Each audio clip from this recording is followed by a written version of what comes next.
Isang mainit na pagbati sa pangalan ng ating Panginoong Hesukristo sa inyong lahat, mga kaibigan. Ako si Eli Gebreo, ang inyong kaibigan at lingkod na magpapatuloy sa ating ginagawang pag-aaral sa mga nasusulat na prophecy sa Biblia. Tayo ngayon ay nandito sa chapter 24 ng Gospel of Matthew at ito nga ay ating naumpisahan na sa pahayag ng Panginoon sa verse 1 and 2 tungkol sa pagkawasak ng templo. At sinabi niya na ni isang bato walang matitira sa ibabaw ng kapwa bato, at ito nga ay naganap na noong AD 70 na magrevolusyon ang Israel, ang mga Selot at ang Romano. Sa pangunguna ni General Titus, ang Jerusalem at ang templo ay nakubkub. At dahil sa pangyayari na ito ay nasunog, walang natira ni isang bato. Naganap ang sinabi ng Panginoon sapagkat ang lahat ng susulat ay tiyak na magaganap. Kapag ang Diyos na nagsalita, ito ay kanyang ginagawa. At noong nakaraan, ay hindi ko muna pinagpatuloy ang sumunod na segment sapagkat ang itinuro ko sa inyo ay tungkol sa pagkakaiba ng rapture at ng second coming. Sapagkat mahalaga na ma-differentiate natin ang dalawang bagay na to dahil ang ating pag-aaralan ay tungkol sa mga signs of the end times. Ang rapture ay isang pangyayari na mauna, nakakatagpuin ng Panginoon, hahaltakin niya pataas sa mananampalataya sa ipapawid at makakasama na niya magpawalang hanggan. At ang second coming naman ay kasama niya ang mga na-rapture, ang bride sa kanya pagbabalik, sa ngayon at tatayo sa Mount of Olives upang hukuman, hatulan ang mga taong hindi tumanggap sa kanya. Sa loob na 7 taon na tribulation period ay magdaranas sa daigdig ng hindi magandang mga bagay. At pagkatapos ng tribulation period, at the end of it, Jesus will come again. Napakahalaga nito sa ating pag-aaral sapagkat kinakailangan nating maunawaan ang mga tinutukoy at tinatalakay ng propesya upang hindi tayo maligaw sapagkat talagang sa panahon ito ay marami nang nalilito. Kaya ngayon, ang ating pag-aaralan ay tungkol sa mga signs. Tungkol sa signs of the end times. At dinadalangin ko na kayo ay matuto sa aking mga itinuturo. Dinadalangin ko na sana ay makita nyo ang liwanag ng salita ng Diyos sa ating mga pag-aaral. Kaya ngayon tayo nasa verse 3 hanggang 5 ng Gospel of Matthew. At babasahin ko, mga kaibigan. As Jesus was sitting on the Mount of Olives, the disciples came to him privately. Tell us, they said, when will this happen? And what will be the sign of your coming and the end of the age? Jesus answered, watch out that no one deceives you. For many will come in my name, claiming I am the Christ, and will deceive many. So, ang mga alagad niya, ay disciples, ay linapitan siya habang siya nakaupo sa bundok ng Olibo at tinanong siya, kailan mangyayari ang mga bagay na ito? At ano ang mga palatandaan ng katapusan ng panahon? At nasagot ni Jesus Christ, watch out that no one deceive you. For many will come in my name, claiming I am the Christ, and will deceive many. Mga kaibigan, ang sinabi ni Jesus Christ, mag-ingat kayo sa deception.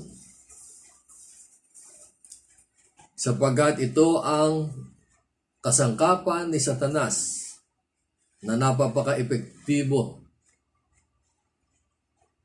Ang ibig sabihin ng deception ay ganito: the act of causing someone to accept as a true or valid what is false or invalid. The act of deceiving. So, ang deception ay ang pamamaraan upang ipatanggap ang hindi totoo, ang mali, na ito'y tatanggapin niya na isang bagay na totoo. Ang kasinungalingan ay iba. Lie is different. Ang lie ay hindi lang nagsabi ng totoo. Pero dito, ang deception is tatanggapin mo ang kasinungalingan at ang kasinungalingan ay magiging totoo. That is deception. At ito ang instrumento ni Satanas noon at ngayon. Kaya sa ating pag-aaral ng mga prophecy, the sense of the end times, dapat makita natin kung sino nagsasalita. Dito sa Matthew 24, ang nagsasalita dito ay si Jesus Christ. At ang kausap niya ay ang kanyang mga alagad at ang mga Hudyo. Hindi niya kausap dito ang church o ang mga believers. Sapagkat noong panahon wala pa siyang believers. So Jesus Christ is speaking in serving the circumcision. Ibig sabihin yung mga Hudyo, yung mga tuli. At tinawag ni Jesus Christ ang mga apostol. Ang mga apostol, tulad ni Pedro, they are called for the circumcised. Si Pedro ang nagsasalita para sa mga Hudyo. And then, tinawag ni Jesus Christ si Paul para sa mga Hintil. At ang mga lihim o mga mystery ay nireveal ni Jesus Christ kay Paul. Ang kailangan malaman natin sa ating pagbabasa ng Biblia, pag-aaral ito dapat nating makita kung sino ang nagsasalita at sino ang kinakausap at ano ang sinasabi. Hindi basta basa-basa lang tayo. Kinakailangan we must observe, we must interpret, kailangan dito ang proper hermeneutics. Okay. So dito ang nagsasalita ay si Jesus Christ, kausap ang mga Hudyo at ang mga apostol. Ano sabi niya? Mag-ingat kayo sa mga pandaraya, deception, panlilinlang, sapagkat maraming paparito na magsasabing ako ang Kristo. Many will come that will say or claiming I am the Christ. At ito na nga mga kaibigan. Hindi ko na masyadong i-detalye ang mga historical background nito. But gusto ko makita natin ngayon at nandito na lahat. Ang lahat ng klase ng relihiyon ay nandito na sa daigdig na ito. They are present today. At ang bawat isa ay nagsasabing sila ang totoo at maliligtas. All religion came to existence in the name of God and of Jesus Christ. Kaya mapapansin ninyo, ang pangalan ng mga religion ay magkasamang Kristo o Diyos, God or Christ. Laging kasama sa mga pangalan ng mga relihiyon ngayon ang Diyos o ang Kristo. So sa kasalukuyan ay napakaraming relihiyon. Libo-libo ang mga nakarehistrong mga denomination o religion. But mayroon 12 major religion in the world. At alam naman natin yan, ang Christianity, Islam, Hindu, and Buddhism. At marami pang iba. Ang lahat ng ito ay nandito na ngayon, mga kaibigan, na nagsasabing kami ang totoo at kami ang maliligtas. Napakatalino ni Satanas sapagkat Satan is using religion to draw away people from God. Ginagamit ni Satanas ang relihiyon upang ang mga tao ay hindi lumapit sa Diyos o kaya ilayo sa Diyos ang mga tao. Kaya saan katerba ang mga relihiyon ngayon? At hindi naman lingid sa inyo? Nanonood kayo ng television, nakikinig kayo sa radyo, nanonood kayo ng YouTube, sa Facebook. Saan katerba ang mga nagpapahayag tungkol sa relihiyon? Na sila nagsasabi na kami lamang niligtas. Kami ang tunay at totoo. Pero katotohanan niyan, walang itinatag na relihiyon si Jesucristo. Ang itinatag ni Jesucristo ay relationship sa Kanya sa pamamagitan ng mga apostol, the early church. Pero dumating si Constantine, nadaya ang church. Napiganize ang church.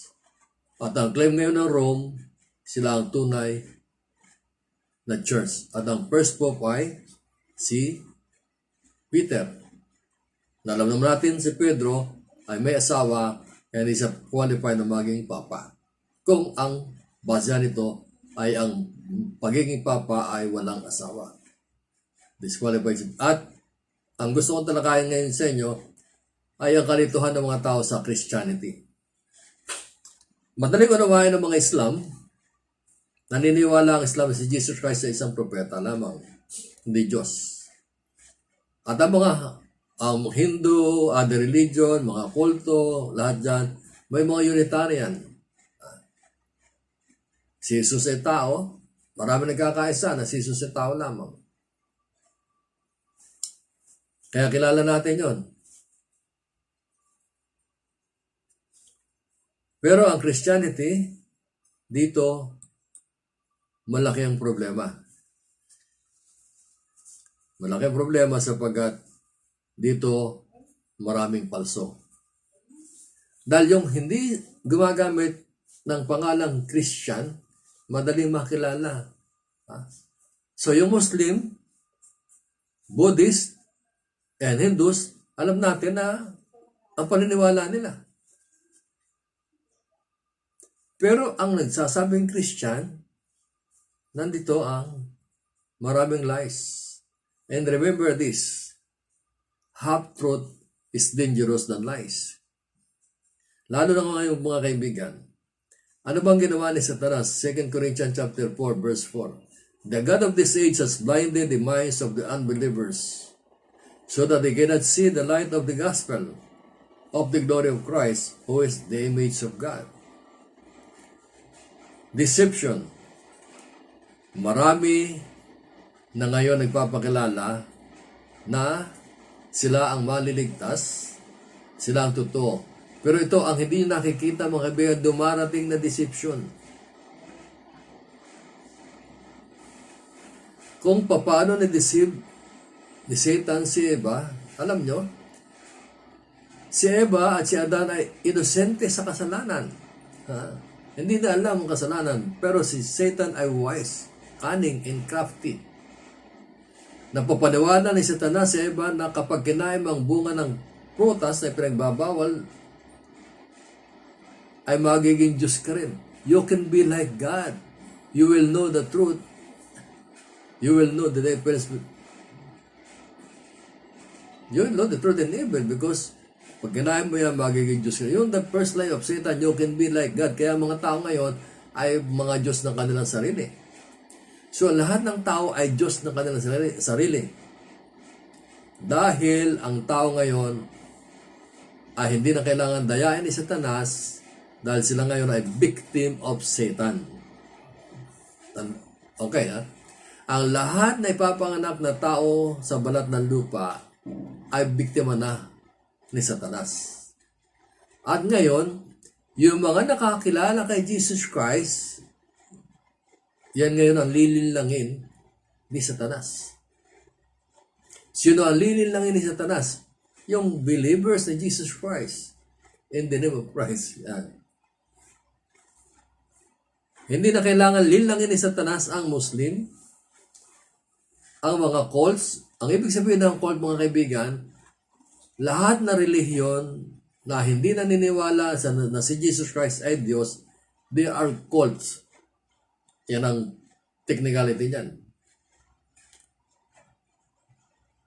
Marami niya hindi naniniwala si Jesus Christ ay Diyos. Kaya lahat na naniniwala si Jesus Christ ay tao lamang, propeta, yun ay tawag doon ay cult. Hindi cultism.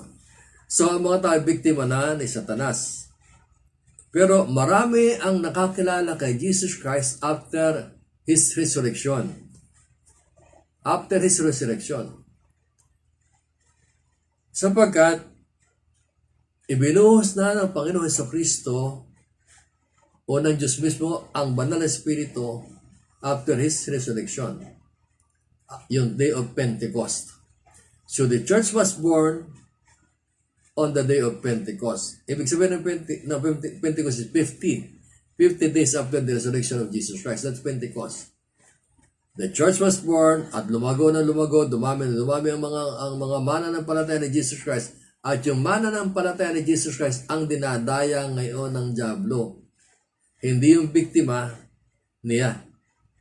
Kaya ngayon, ang problema ngayon, ang deception ay hindi nyo nararamdaman. Pero, nandito na, ang malaking deception ay darating. The ecumenical movement is right here, mga kaibigan. Dati ang sinasabi, salvation is individual choice. Pero sa ecumenism, salvation is collective. Kapag hindi ka naging miyembro ng ecumenical movement, hindi ka maliligtas because salvation is collective. At ito ngayon ay ang pagpapatuloy ng palilinlang ni Satanas sapagkat darating na, malapit na, hindi natin alam kung kailan, ang one world government, one religion, and one currency. At yan naman siguro napapanood ninyo, nababasa, na ito is in the air, lalo-lalo na ngayon, sa nangyayari sa daigdig. The New World Order is very, very near, mga kaibigan. At ang ecumenical movement ay nandito na, mga kaibigan. Noong 1994, kailan ba nag-umpisa ang ecumenical movement? Babasahin ko sa inyo. Nag-umpisa ang ecumenical movement ay noong panahon pa ni Constantine, the Council of Nicaea. At si Constantine nga, akala na marami ay tunay na Kristiyano pero napaganize ni Constantine ang Christianity. Constantine made Christianity a pagan religion. Then Christianity became an state religion of Rome. And then nandito na ang Prusahan na paganized na. Nawala na ang church. Lumitaw muli ang movement of the Holy Spirit through Martin Luther. And from Martin Luther, marami ng movement ang dumating. Maraming palso rin na dumating ng mga movement. So on and on and on. Patuloy. Hanggang sa ngayon, patuloy pa rin ang movement ng Holy Spirit. At ako nakakilala sa Panginoon sa charismatic movement. At ako natuto ng pag-aaral ng Biblia sa Jesus movement. So, noong 1910, the World Missionary Conference is the birthplace of the ecumenical movement. Dito na ngayon nag-umpisa. Patuloy na kumikilos ang espiritu ni Satanas upang magkaroon ng isang relihiyon, mailigaw ang mga tao sa pamamagitan ng isang relihiyon. And then, noong 1994, Evangelical Catholic Together, they signed a document. So, at ngayon, mga ibigan, tanongin mo ang Protestante at ang Katoliko, ecumenism na sila, ecumenical na sila. So, ito mga mangyayari, mga kaibigan. At tiyak na ito mangyayari sapagkat ang gusto ni Satanas ay sambahin siya. He must be worshipped. Yan ang dahilan. Because yung desire ni Satan at yung dahilan ng kanyang pagbagsak na sinabi na Isaiah, the I will of Satan. Alam niyo ba ang gusto mangyari ni Satanas ay ganito? Isaiah chapter 14, verse 12 to 14. At sabi dito, how are you, how you are fallen from heaven, O Lucifer, son of the morning, how you are cut down to the ground, you who are weakened the nations. For you said in your heart, I will ascend into heaven. I will exalt to the throne of the stars of God. I will also sit on the mount of the congregation on the farthest north. I will ascend above the heights in the clouds. I will be like God the Most High. Kaya ngayon, dahil doon, bumagsak siya. Yung magandang pangalang Lucifer ay naging Satan, a destroyer. So si Satan, lahat ng ating kalaban dito na ginagamit ni Satan ang mga relihiyong itinatag ng tao. Remember this, ang lahat na nagtatag na reliyon ay tao, hindi si Jesus Christ. Kaya sinusunod na turo ng mga relihiyong ito ay ang turo ng kanilang mga tao na nagtatag nito. Hindi nila sinusunod ang Biblia. Ang tinusunod nila ay kung ano ang doktrinang itinuro sa kanila ng mga nagtatag ng kanilang mga particular na reliyon. At si Jesus Christ lamang ay ginagamit nila ang pangalan. Ginagamit nila ang Bible, pero hindi nila pinamumuhay ang nasusulat sa Bible. Ang sinusunod nila kung anong doktrina ng kanilang mga nagtatag ng kanilang mga reliyon. So yan mga kaibigan, katotohanan.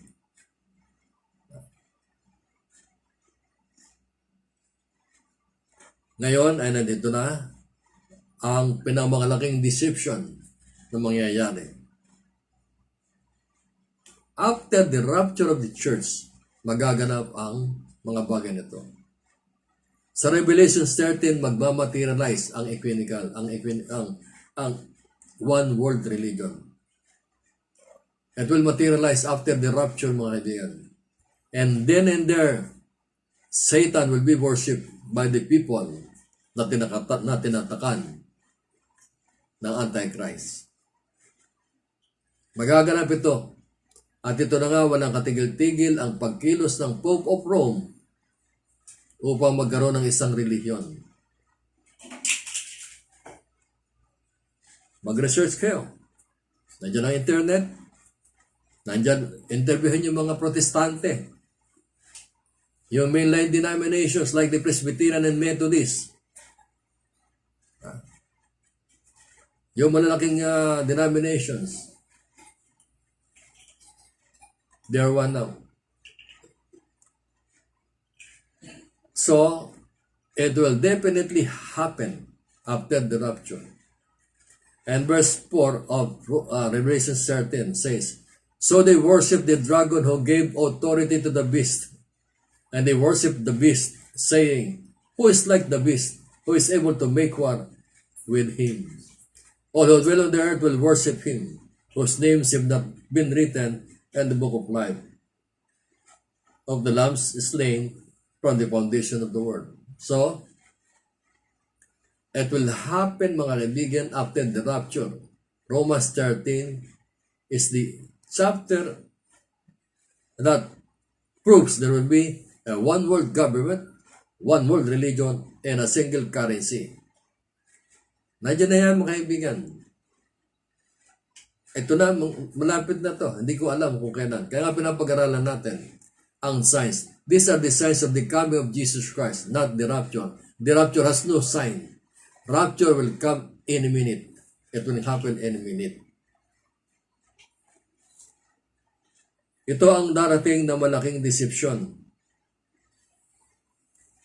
Darating ito, mga kaibigan. Tiyak na darating ito.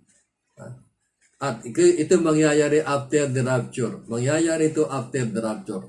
Sa bakit ang sinasabi ni Paul, ito si Paul ngayon nagsasalita, hindi na si Jesus Christ. Sa 2 Thessalonians chapter 2 verse 9, The coming of the lawless one will be in accordance with the work of Satan, displayed in all the counterfeit, all kinds of counterfeit miracles, signs, and wonders. Mga kaibigan, ang hilig ng mga tao ngayon sa signs and wonders. Ang lahat ng mga tao, pag may mga krusada o these things in that, ang hilig ngayon ng mga tao sa mga healings and miracles and wonders. Sino dinadaya nila? Maraming dumadalo sa mga bagay na ito, mga Kristiyano o mga Christians tinatawag. You are being deceived. Kaya maraming religion, mga kaibigan. Ako naniniwala na sila mababait na tao. Ha? Mabubuting tao, but they are sincerely deceived. Ganyan kagaling si Satanas kung paano mandaya. So ngayon, mas palasak ngayon ang the false teaching in the church. The false teachers are in the church now. Tatalakayin ko yan, mga false teachers. But I will not name. Kasi baka ma-demand ako ng libel. Nasa church ang mga false teachers ngayon. Wala na sa labas. Yung nasa labas, hindi na kailangan dayain. Sabagat biktima na sila. Ang dinadaya ay nasa church ngayon. Kaya ingat kayo mga Kristiyano na nagsasabi mga Kristiyano, mag-ingat kayo sapagkat mas matalino ang diablo kaysa sa inyo. Verse 10, and every sort of evil that deceives those who are perishing, they perish because they refuse to love the truth and be saved.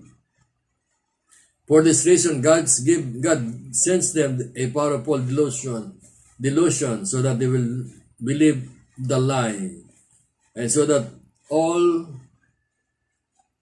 will be condemned who has not believed the truth but have delighted in wickedness. So after the rapture, mga kaibigan, sapagat dinadaya ni Satanas sa pamagitan ng kanyang tao na si Antichrist. Ang Antichrist ay tao. Yung mga false prophet ay tao. Ang nasa likod nito ay si Satanas.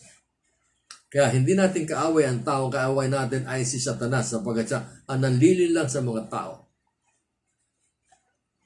Na mga tao na yung nagagamit sa panlilinlang. At yung mga tao hindi naniwala kay Jesus Christ. Hindi naniwala sa mga katulad namin ng nangangaral na salita na nagsasabi ng totoo na pinili pa nila ang maniwala sa mga sinungaling. Ay darating ang oras at panahon after the rapture. Hindi nyo makikita ang katotohanan. Sapagkat ang Diyos mismo ang magbahatid sa inyo ng kalituhan. At hindi nyo malalaman kung anong totoo sapagkat ang Diyos mismo ang magbibigay ng God will set a delusion to those who did not believe. Kaya hanggang ngayon, nandito pa ang mga nangangaral ng totoo. Kung mayroong palso, mayroong totoo. At ako naniniwala, isa ako sa totoo. Sapagkat ang pinapangaral ko kung ano ang susulat, hindi haka-haka, hindi kopya-kopya. Nangungopya ako. Pero kinukopya ko mula sa mga magagaling at totoong scholar ng Biblia. Hindi sa sabi-sabi lamang.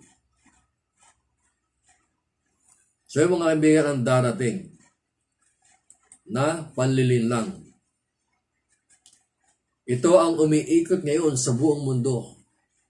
Ecumenism, ecumenical movement, one religion, one government, one currency. At sa takbo ng panahon ngayon mga kaibigan, sino mga pagsasabi? Kung kailan darating po? Wala mga pagsasabi. Wala mga pagsasabi. Because nobody knows the day or the hour. Hindi ko masasabi kung kailan. Dahil hindi ko naman naantay ang second coming ni Jesus Christ. Sapagat the Bible says Jesus will come at the end of the tribulation. Believers will be raptured before the tribulation. Okay? Kaya nandito pa kami, nangangaral, nagbabahagi, upang mapaghandaan ninyo para hindi kayo maging biktima ng kasinungalingan. Alam nyo, yun na ba pakinggan natin 666? Palasak na yan. Naintindihan ng mga tao 666, pero bakit hindi sila kumikilos para makalibro sa 666? At ang nangyayari ngayon, mga kaibigan, ay ang pandaraya nandito na. Pagdating ng COVID pandemic, ang lahat ng mga tao nakakawa. Unprecedented ang nangyaring ito. Naging biktima tayo lahat ng pandemic. Maraming hihirap, maraming natatakot, lalo pagdating sa vaccine. Well, malapit na siguro na lahat ng mga tao mabakunahan. Dahil napapaniwala ang lahat ng tao. At dito sa pangyayari ito, ay sunod-sunuran ang mga tao. So there is something about it. Huh? So doon sa climate change, ang mga tao ay hindi masyadong apektado. Pero dito sa COVID-19, ang lahat ng tao sunod-sunuran. Kaya tumingin ka kaliwat kanan, ang lahat ng tayo nakamas. Social distancing. Ha? Lahat yan, no? Hindi natin malaman kung ito ba'y plinano. Pero, God allowed it to happen. Para na magkaroon tayo ng consciousness about God. So maraming ngayon nag-iisip na malapit na dumating ang katapusan ng daigdig. Mga kaibigan, hindi pa matatapos ang daigdig. Ang matatapos ay ang katapusan ng paghahari ni Satanas sa mundo. Dahil pagbabalik ni Jesus Christ, ikukulong siya na 1,000 taon. At ilalagay ni Jesus Christ ang kanyang kaharian na 1,000 taon. At pagkatapos sa 1,000 taon, doon matatapos si Satanas. At doon matatapos ang daigdig. Pero sa ngayon, ano ang problema natin? Nalilito tayo ngayon. Ang dami-dami reliyon na nagsasabing kami ang maliligtas. Sumama kayo sa amin, kami maliligtas. Kami ang totoo. At ang lahat na yan ay nangyari dahil sinabi ni Jesus Christ na darating, mag-ingat kayo sapagkat darating ang maraming magsasabi, ako ang Kristo. Yan. So, ang mga pangyayari ito mga kaibigan ay dapat nating pag-isipang mabuti. Lalo na ang panahong ito. Nakita-kita natin ang kaganapan sa mundo. Lalo na itong pandemic na to. Ito sa message, my friend. My friend, may mensahe ang pandemic na to. Sapagat dito, kumikilos na parang sunod-sunuran eh. Sunod-sunuran. Kaya tingnan nyo nangyayari sa Amerika. Ating matidiscuss rin yun sa mga susunod na araw. So ngayon, ang lahat ng tao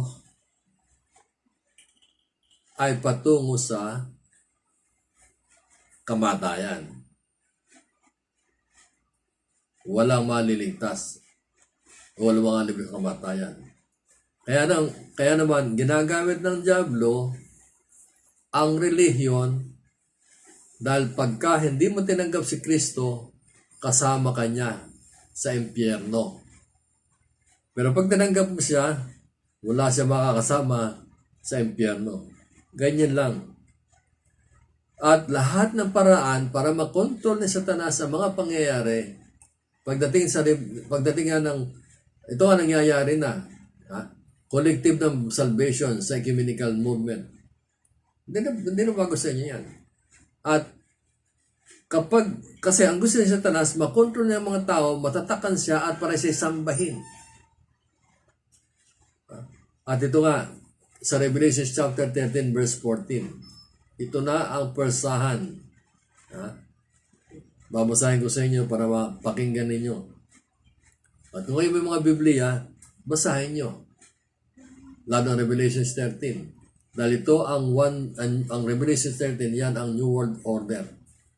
Dito sigurado sa verse 14 up to 18, ang mga tao ay mga pagdedesisyon ng tama at mali. Kung tama, sa langit, ang punta niya. Kung mali, kasama siya sa impyerno. Okay, verse 14. And he deceives those who dwell on the earth by those signs which he was granted to do in the sight of the beast, telling those who dwell on the earth to make image to the beast who was wounded by the sword and lived. Namatay kasi si Antichrist at siya nabuhay uli. He was granted over to give birth to the image of the beast, that the image of the beast should both speak and cause as many as would not worship the image of the beast to be killed. So pagagawin sila ng mga rebulto at pasasambahin sila. So, alam naman natin, maraming tao sumasamba sa rebulto. Ang katwiran nila, hindi daw sumasamba sa rebulto. Eh, bakit namulhod sila sa rebulto, hindi sila sumasamba? Marami niyan, hindi kami sumasamba sa rebulto, pero pagka lumuhod ka, nagtungo ka, yan ay isang pagsamba. He causes all both, small and great, rich and poor, free and slave, to receive the mark on their right hand or on their forehead. Yan, mga kaibigan. So, ang lahat ay kinakailangan na magkaroon ng tatak sa noo at saka sa kamay. Kanang kamay. Sa ngayon, makita nyo, itong sa pandemic, para malaman na ang tao ay may lagnat o wala, ano mong ginagamit? Sa noo. Inaano sa noo. Yan. Para malaman. Kaya tingnan nyo nangyayari ngayon sa daigdig. And he causes all to receive the mark. And the one that no one may buy or sell except one who has the mark or the name of the beast on the number of his name. Ngayon, anong nangyayari mo ngayon ito? Nakita natin ngayon sa pandemic na to. Ang lahat ng mga tao sunod-sunuran. Nagmamas, social distancing, at ang maraming tao ngayon umaasa na sa gobyerno, sa SAP, sa amelioration. Umaasa na sa supply ng gobyerno. Kaya mapansin, wala nang nagrereklamo sa mundo, ngayon, sa mga tao ngayon. Kahit sa Amerika, marami pa rin pumapalag pero wala silang magawa dahil nandyan ang agos. Ang agos na kapangyarihan, ang mga tayo sunod-sunuran na sa mga ibigan ng gobyerno. Alam niyo ba mga pangyarihan ngayon ang World Health Organization? Kung ano mo sabihin ng World Health Organization, ang lahat na tao sunod-sunuran. Kaya pagdating dito, usapin ay gutom, pagkain, kabuhayan, ekonomiya. Kapag hindi ka nagpatatak, hindi ka makakabili o makapagbibenta. Bakit kailangan mo magpatatak? Kasi, uutusan kang sumamba sa rebulto ni Antichrist. At kapag hindi ka sumamba, pugot ang ulo mo. Kapag nangyari yun, ligtas ka. Kaya maraming magiging tribulation saints by the time. Ngayon, ito ang panlilinlang. Inaakit na ngayon ang lahat ng relihiyon na magkaisa sa pamamagitan ng religion of Rome. Ano yon? The Roman Catholic Church.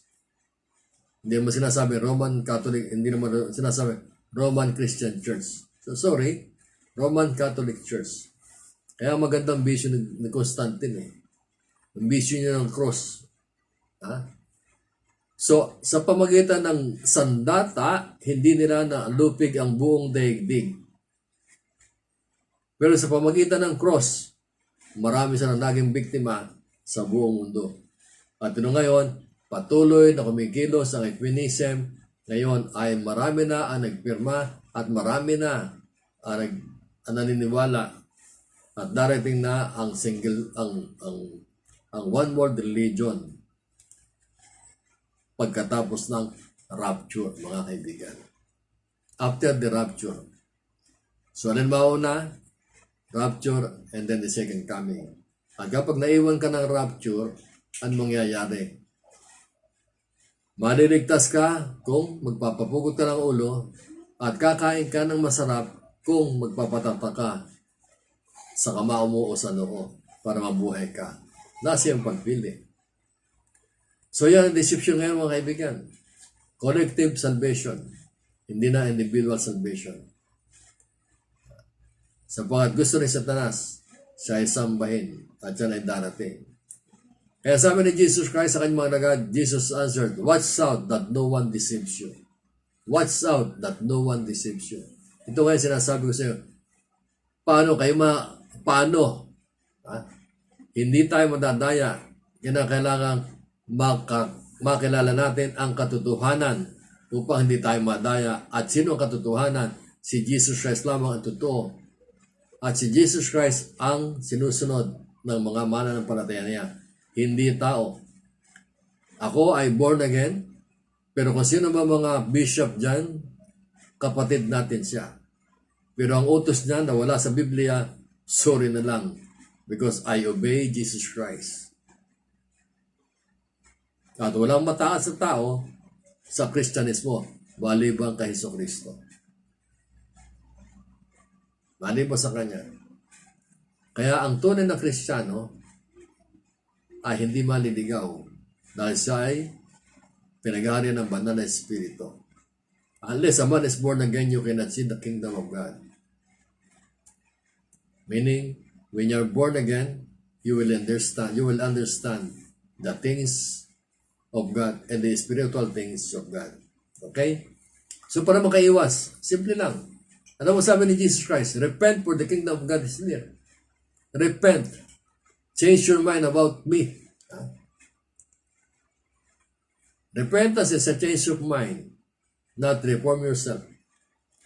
When you believe in the Lord Jesus Christ, He will reform you. He will transform you to a new person.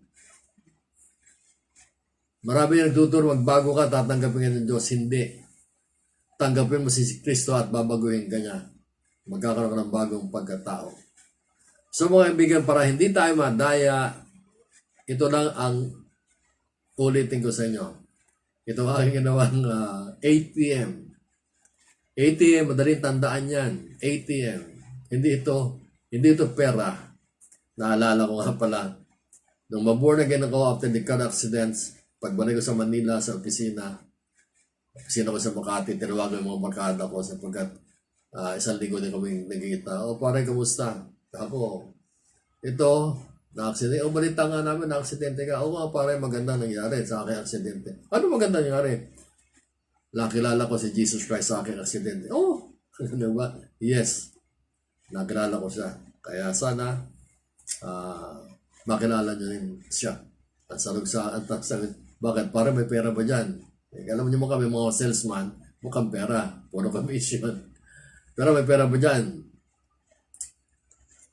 Pero itong inaala ko sa inyo, ATM na walang pera. Ang ibig sabihin ng ATM na walang pera, aminin at pagsisihan mo ang iyong kasalanan. Aminin. Alam mo, napakahirap umamin. Pero kung aminin mo ang iyong kasalanan, ay patatawarin ka ni Jesus Christ at lininisin ka sa kanyang sa lahat ng kasamaan. Tanggapin mo siya bilang Panginoon at tagapagligtas ng iyong buhay. Paano matatanggapin si Jesus Christ? Kung ipapahayag ng iyong mga bibig na si Jesus ay Panginoon at sasampalataya ka sa iyong puso na binuhay siyang muli ng Diyos mula sa mga patay ay maliligtas ka. Faith, pagpapahayag, at tatanggapin mo siya, at mananampalataya ka ng buong puso at ipapahayag ng iyong mga labi na sa iyong Panginoon at tagapagligtas ay maliligtas ka. So,